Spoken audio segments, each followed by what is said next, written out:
Yo, what's going on, Dragon Ballers? Welcome back to another video. In today's video, we're going over the Dark Broly archetype.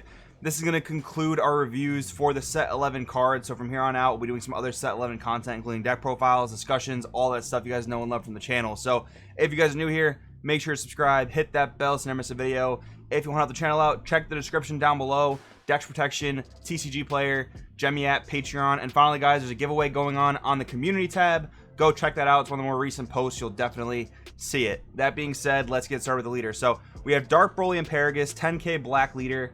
Activate main once per turn. Add up to one card from life to hand. Then look at the top 5 cards of your deck. Place up to 3 black battle cards with 3,000 power among them in your drop area, and place the remaining cards at the bottom of your deck in any order. So you get that like selective mill, which in this deck is going to be important, and it's also honestly a really interesting approach to the mill archetype. Auto, when this card attacks, draw 1. Awaken, when it lays 4 or less, draw 2 cards and flip over. Backside of the leader, Dark Broly and Paragus the Corrupted. We have activate main once per turn. Place up to 3 black battle cards with 30,000 power from your warp and your drop. Then draw 1 and then activate battle. Choose 1 black battle card with 30,000 power in your hand or battle area and place it in the owner's drop area. This card gets plus 5,000 power for the battle. So you're going to notice a lot of cards in archetype have 0 combo power.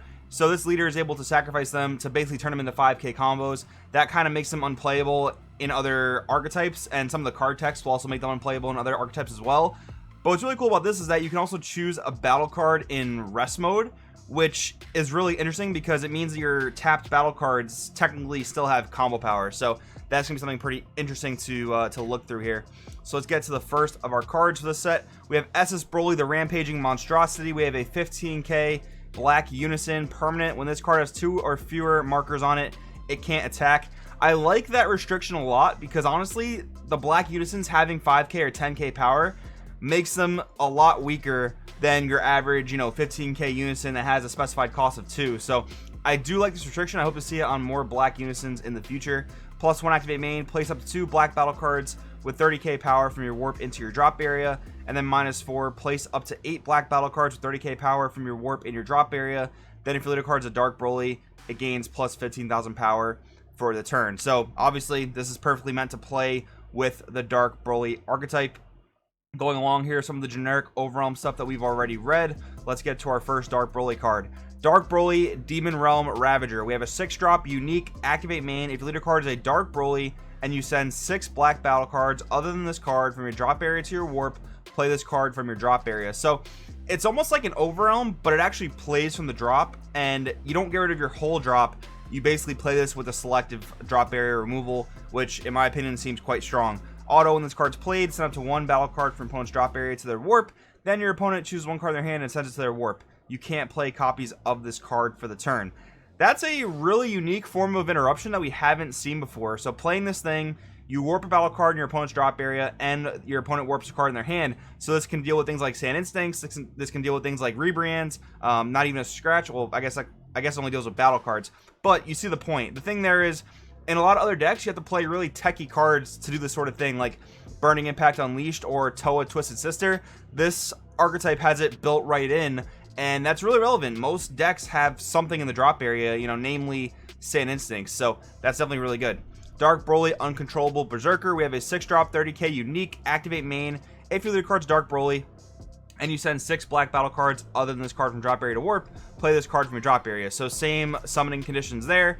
Auto, when this card's played, choose 1 of your opponent's battle cards, send it to the owner's warp, and you can't play copies of this card for the turn. So I guess they're anticipating that you could potentially just like use the leader's awaken side to, quote unquote combo this off with the activate battle and then just like spam play these things. So I guess they wanted to prevent that, but this on the spot removal, good card, pretty decent slot for an SR. One of the things I noticed they stopped doing last set was making SRs from the actual archetypes. The SRs in the last few sets have really just been like generic good cards for the most part, but here we see a few SRs for a lot of the archetypes.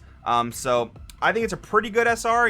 Just a regular removal card isn't anything too crazy, so I don't think it'll fetch too high of a price tag. Dark Broly, the new Mass Saiyan. We have a 6-drop 30k unique blocker. Same summoning condition as the rest of the Dark Broly stuff we've read.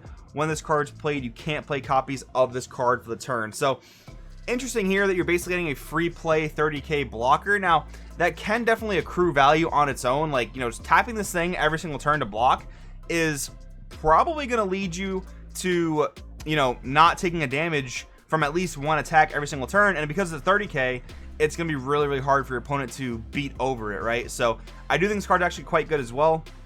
We'll see how it ends up performing in the deck.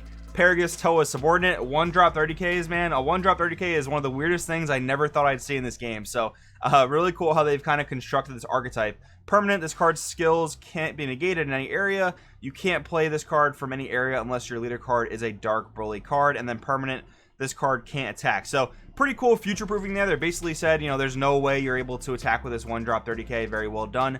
Activate main / battle, choose this card and 1 Toa card in your battle area and switch them to rest mode. Choose one of your Dark Broly battle cards and it gains critical for the turn.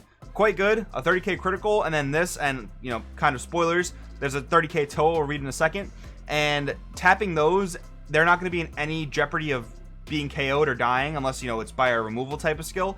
So pretty good there, and then your leader can still combo them off technically if you need to do that. Ultimate Transformation Mira, 6-drop auto. When this card's played, choose up to 1 card in your opponent's hand and send it to the warp. Activate battle once per turn. Choose one of your black battle cards with 30,000 power and place it in the owner's drop area. Choose up to 1 of your opponent's battle cards and send it to the owner's warp. So almost how your leader can take your tap battle cards and turn them into combo power, this card can do the same thing, but turn one of your tap 30k battle cards into a piece of removal. And there is kind of like a chain you can play this with, and here's the mirror that plays it. So 3-drop 20k Mira Arcane Overflow. We have Unit Absorb. Choose 1 Toa in your warp, place it under this card, then choose a card in your hand and discard it. Choose 1 Mira with an energy cost of 6 in your deck, play it on top of this card, then shuffle and auto burst 3 when this card's played. Draw 2. Now, most of the Dark Broly lists I've seen don't include this little engine here, even though you do play the Toas because you kind of just need to in general. But they don't play this engine here, and it makes sense because this thing being a regular 3-drop 30k, no barrier, no deflect. While I do think it's powerful to play this, draw 2, and then play the Toa on top, I do think that this 3-drop 20k is going to be very susceptible to most counterplays in the game. So I wouldn't be surprised if this doesn't see a whole ton of play. Although I can see this actually being good in like Black Mirror matches. Toa, Unit of Magic and Science, 1-drop 30k. We have a permanent, same thing as Paragus. It can't be negated. You can only play this card if your leader's Dark Broly, and this card cannot attack. Auto, when this card's played, add up to 1 Dark Dragon Ball from your deck to hand, then shuffle your deck. Activate main once per turn, pay a black energy, add up to 1 Dark Dragon Ball from your drop area to your hand. So this is actually going to be one of the ways you're going to accrue advantage and just recycle the Dark Dragon Ball. Let's give that Dark Dragon Ball a quick read right now. So we read this during the red section, but it makes more sense to do this here. So 7-star ball, Parasitic Darkness. We have a 0-drop permanent. This card gains Dark Dragon Ball in all areas. Activate battle, choose one of your cards, and it gets plus 5,000 power for the turn. For the battle, sorry. Activate main, choose 1 Black Broly card with energy cost of 1 in your battle area and place it in the owner's drop area. Then play up to 1 Dark Broly from your deck or drop area. Then shuffle your deck if you look through it. So interestingly enough, this is a red card. So you're playing 4 of this red card in Dark Broly, which I think leaves a lot of room for like red splashes. You know, most likely you'll play like, you know, Furling Touch and Champa or Hidden Power E Supreme Kai for your double strike power.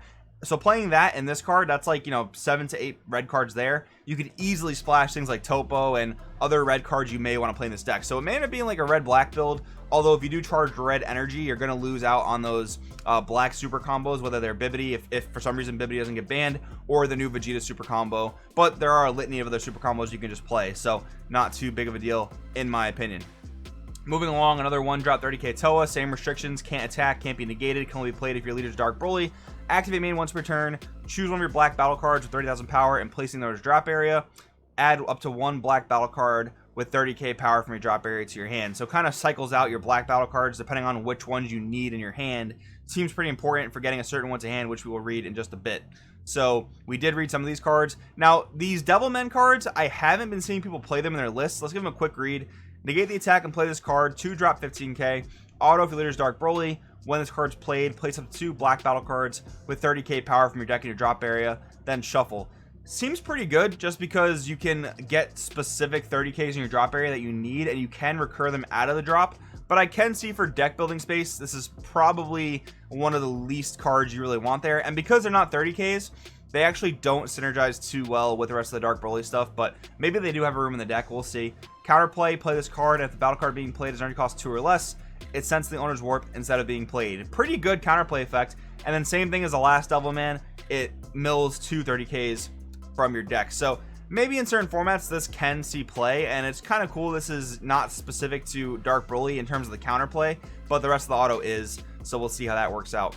Broly Savage Rush, we have a 1-drop 30k permanent. This card's skills can't be negated, and you can't play this card unless you have Dark Broly, and this card cannot attack. Activate main, pay a black, send 3 black battle cards from drop to warp, play this card from your drop area. So basically, as long as you can get into this Broly, you have a way to revive it via its own effect, as long as you can warp 3 cards. And then the red Dragon Ball will just allow you to get into your different Dark Brolys. So that's going to seem pretty strong from there. Dark Power Absorption, activate main, choose 1 Dark Broly in your battle area. It gains dual attack for the turn, and then you can't activate copies of this card for the turn. So I think this is pretty neat in combination with the Paragus and the Toa. The Paragus specifically, that will give this guy critical, or one of your Dark Brolys critical rather. So critical dual attack 30k. I mean, it does take a pretty specific combo of cards to pull that off. And this being an extra card, it's going to see, you know, a lot less appeal than most other cards in the game, but definitely a neat thing nonetheless.